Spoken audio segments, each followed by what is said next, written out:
Bonjour à toutes et à tous. Pour cette semaine, j'ai décidé de faire un épisode un peu particulier.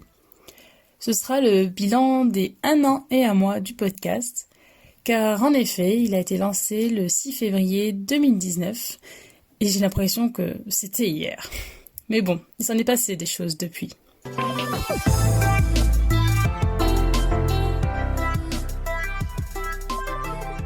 Alors tout d'abord, je vais commencer par la partie chiffres. Des chiffres qui se basent depuis sa migration sur la plateforme Ocha, car j'ai débuté chez SoundCloud.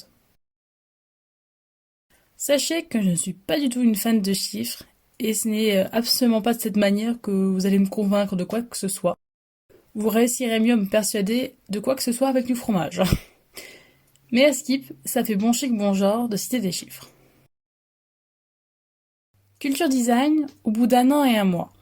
C'est 35 épisodes, c'est 2 saisons, c'est 6h40 d'écoute, c'est 6465 écoutes sur Ocha, c'est 331 abonnés sur la page LinkedIn, c'est 133 abonnés sur YouTube, c'est 163 abonnés sur Facebook, c'est 57 abonnés sur Twitter, c'est 37 abonnés sur Instagram, et j'en profite pour signaler que le compte Instagram Culture Design _by Marion officie désormais comme mon compte professionnel. Et c'est surtout des milliers d'heures de travail entre la recherche de sujets, les recherches sur le sujet, l'écriture du sujet, la programmation sur les différentes plateformes qui ne sont pas toutes automatisées. L'épisode le plus écouté, c'est l'épisode numéro 29, Earth Centered Design. Et l'épisode le moins écouté, c'est l'épisode 13, sur les robots. L'hébergement de Culture Design et tous les services d'Ocha m'ont coûté pour l'instant 99 €. Et pour l'instant, je gagne 0 €, c'est du total bénévolat, et je ne vous cache pas que je suis en train de voir pour le faire monétiser, car oui, je ne paye pas mes factures en échange d'écoute privilégiée de Culture Design.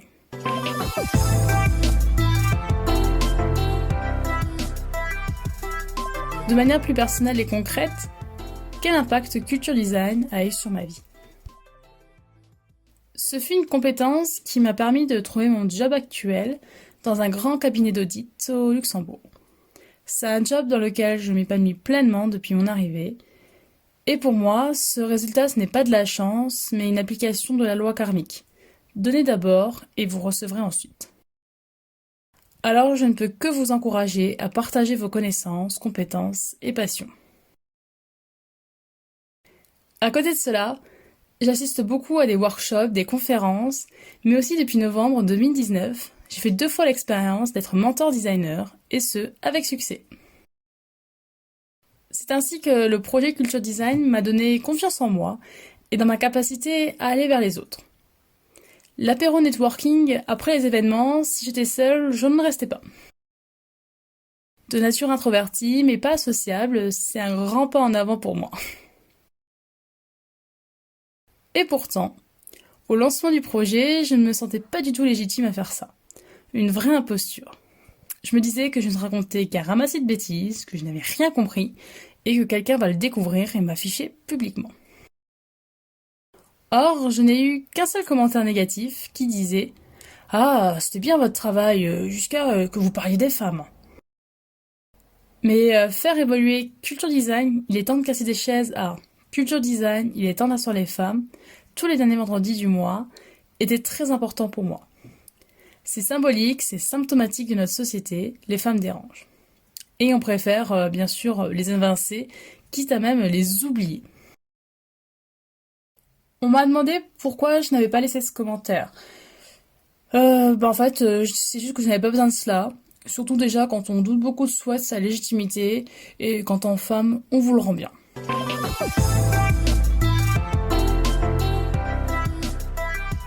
Même si je n'ai pas des milliers d'abonnés, rien que de savoir que j'ai pu aider une seule personne suffit à me combler et à prendre conscience de l'utilité de mon travail. Et je sais que j'aide des gens grâce aux commentaires que je reçois sur YouTube et les messages privés sur la page Facebook. Vous m'avez permis de surmonter une partie de mon syndrome de l'imposteur et j'en profite pour vous remercier encore énormément. Grâce à ce podcast, j'ai compris que j'adorais faire de la pédagogie et échanger des savoirs. J'ai osé faire quelque chose de nouveau pour moi. Mon entourage trouve cela hyper courageux et c'est désormais une qualité que j'assume totalement. Par ailleurs, j'ai découvert une personnalité que j'admire énormément. Non, ce n'est pas Beyoncé pour une fois, et qui m'a beaucoup imprégné indirectement. Je dis indirectement car je ne l'ai pas encore rencontrée. Et cette personne, c'est Lilly Singh, plus connue sous son pseudonyme Superwoman. Elle s'est fait connaître grâce à ses vidéos YouTube et est désormais une animatrice, une humoriste, une actrice canadienne. Mais surtout, Lilly Singh est la première femme d'origine indienne à présenter un late show en reprenant le créneau horaire occupé précédemment par un homme blanc américain. Lilly Singh, dans son livre Comment devenir la méga boss de ta super vie, ouvrage que je conseille à toute nana qui rêve de grandes choses mais qui n'ose pas les transformer en projet, Lilly Singh parle de la théorie du tiramisu.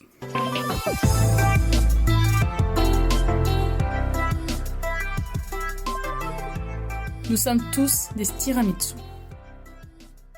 Elle explique que pour comprendre le pourquoi et le comment du comportement humain, ça implique de traverser au moins 3 couches. La première couche, celle du haut, représente la façon dont on explique des actes aux autres. Ici, ce sera la première partie de l'épisode quand je vous parle chiffres. C'est beau et ça fait bien. Celle du milieu, c'est l'histoire que l'on se raconte à soi-même. Elle est un peu plus lourde et parfois on ne peut pas la voir directement de l'extérieur. Cela correspondrait à ma deuxième explication sur la confiance en moi.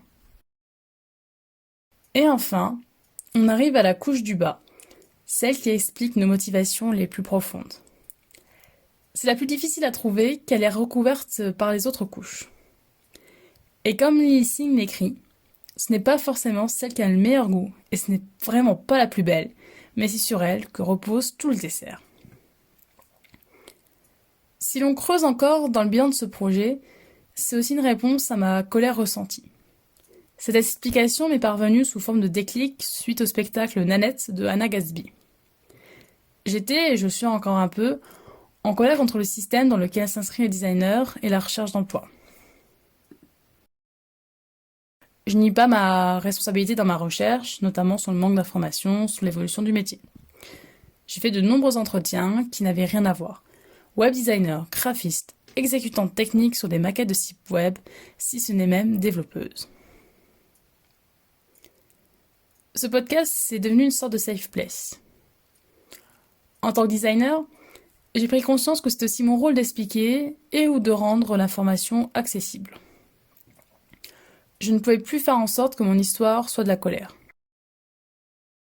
De la colère car mon métier était incompris.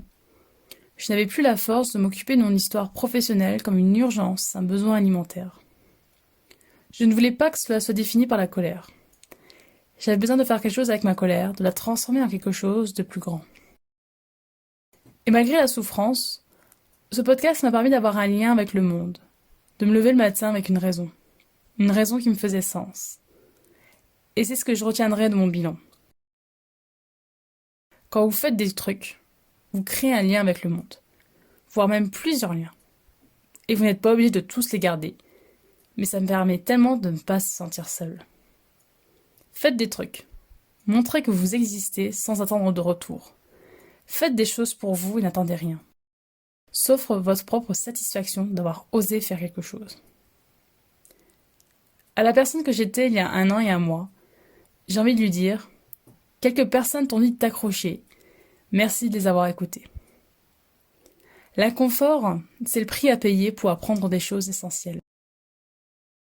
Aller à la découverte de cette 3e couche m'a aidé à avancer de manière beaucoup plus saine.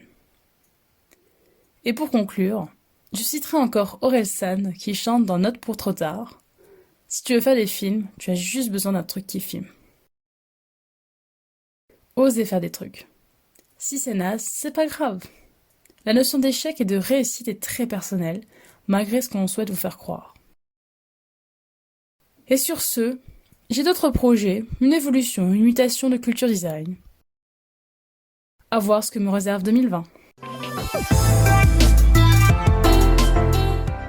Vous retrouverez toutes les sources concernant le podcast sur mon site internet massomarion.wixsite.com/website, dans la rubrique blog puis podcast.